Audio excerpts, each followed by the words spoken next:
నిన్ననే IPL start కావడం జరిగింది. సిఎస్కే వర్సెస్ ఆర్సీబీ జరిగింది. సిఎస్కేకు కొత్తగా కెప్టెన్గా రుతురాజ్ గైక్వాడ్ ఎంచగా ఆర్సీబీకి ఫాఫ్ డు ప్లెసిస్.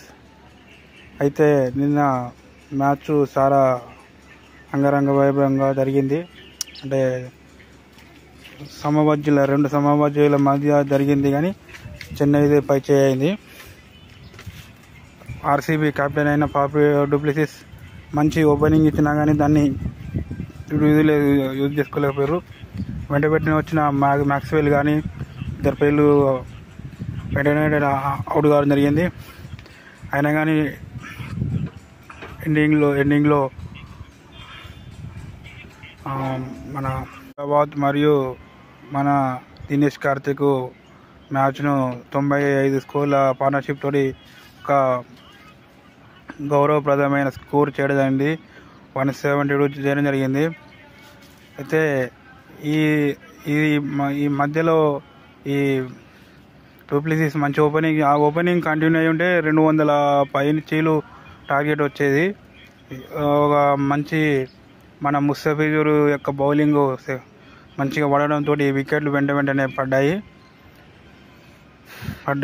తర్వాత 172 పరుగుల చేజలలో వచ్చిన ఓపెనింగ్ ఆరంభం మంచిగా జరిగి 38 పరుగుల దగ్గర ఒక వికెట్ జరిగింది. ఇక వెంటనే అంటే సిఎస్కేలో కూడా ఎవరు ఇంత స్కోర్ చేయలే. నిమ్మలంగా చక్కపరుచుకుంటా మన రిచిన్ రవీంద్ర మంచి ప్రదర్శన కనబరచడం జరిగింది. రిచిన్ రవీంద్ర ఈ జట్టుకు చాలా ఆట కొడుతుంది భవిష్యత్తులో. ఈ సీజన్లో రిచిన్ రవిచంద్ర యొక్క ఆట కనబడుతుంటుంది. ఫ్రెండ్స్, నేను కొత్తగా వీడియోస్ కడిగి ఏమైనా తప్పులు మాట్లాడితే క్షమించండి ఫ్రెండ్స్. అయితే నిన్న జరిగిన అద్భుతమైన మ్యాచ్లో రావత్ను ధోని లాస్ట్ బాల్లో అద్భుతమైన రన్అట్ చేయడం జరిగింది. ఇంత సీనియర్ అయినా కానీ, ఇంత ఏజ్ వచ్చినా కానీ ఆయన ఆట తీరులో ఏమాత్రం తగ్గలేదు. మనం విరాట్ కోహ్లీని చాలా ఎక్స్పెక్ట్ చేసాం, కానీ నెక్స్ట్ మ్యాచ్లో ఆట చూస్తాము. స్వల్ప స్కోర్కి ఆల్అౌట్ జరిగింది. నిన్నటి మ్యాచ్ అద్భుతంగా వచ్చింది. పెద్ద సీనియర్ ఆటగాళ్ళు విశ్లేషణ చేయడం, తర్వాత లారా గారు స్టేడియంలో పరిశీలించి మొదట బౌలింగ్ ఎంచుకున్న వచ్చిన టీము మంచిగా ఉంటుందని నిన్న కూడా జరిగింది. మొదట బౌలింగ్ తీసుకున్న టీంకే విజయం దక్కింది. లారా అంత సీనియరు ఈ పిచ్ గురించి చెప్పారంటే మామూలుగా అది అన్ని అనుభవం ఉంది. ఇక స్టూడియో రూమ్లో మన ఐపీఎల్ కింగ్ క్రిస్ గేల్ గారు మరియు మన అనిల్ కుంబ్లే గారు మంచి ఆట వాళ్ళు విశ్లేషణ చేయడం జరిగింది. నిన్న బిగ్ మ్యాచ్ చాలా అద్భుతంగా జరిగింది. ఈ ఐపీఎల్ చాలా ఇంట్రెస్టింగ్గా ఉంటుంది. హైదరాబాద్ టీంలో 2 వరల్డ్ కప్ విన్నర్లు ఉన్నారు. వరల్డ్ కప్ విన్నర్ కెప్టెన్ ఉన్నాడు.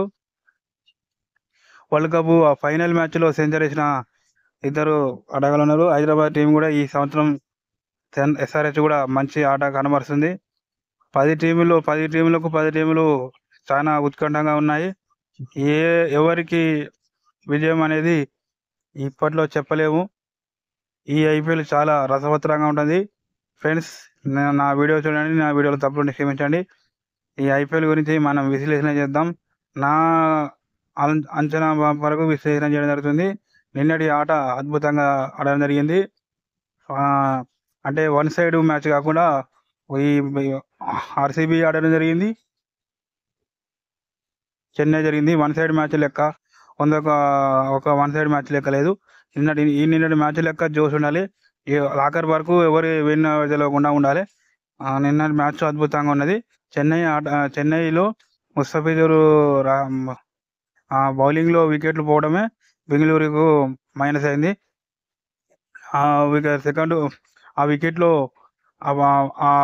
ఒకటే టార్గెట్ పెద్దన పోయేది. ఈ సీజన్లో మంచి ఆటగాళ్ళ ఆట చూడబోతున్నాం.